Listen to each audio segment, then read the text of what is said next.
what? The freedom that I have experienced of July 16 of 1984, it was not on a Christmas day, but Jesus was there.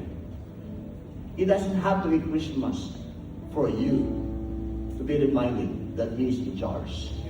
He is King. It doesn't have to be Christmas. Christmas event happens on a December. Traditionally, culturally, is important. But we as God's people, let us be reminded that He is in charge, whether it's Christmas or not. He rules, He calls the shots, He is Lord, and He is the one should be ruling and reigning in your life, in your marriage, in your business, in your family, in all facets of your life. Because He's King.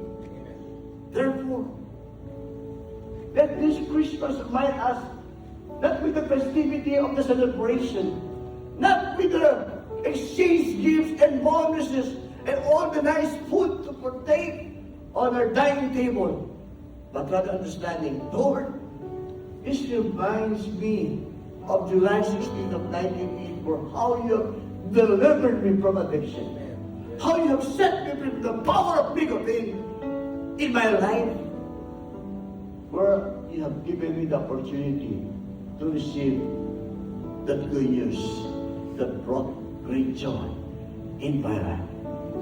Lord, hindi kailangan Pasko. Naranasan ko na ang mabuting balita ay talagang mabuting balita. Today, like what I have said earlier, kung ayaw mo, hindi mo talaga matatanggap kahit ibigay pa sa'yo. But can only be received with humility in your heart.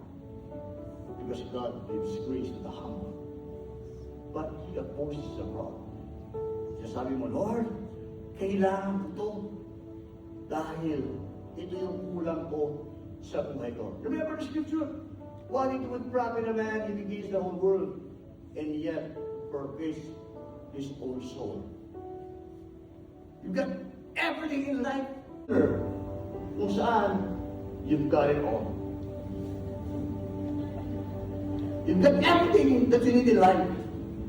But if you lose your soul, you're losing everything.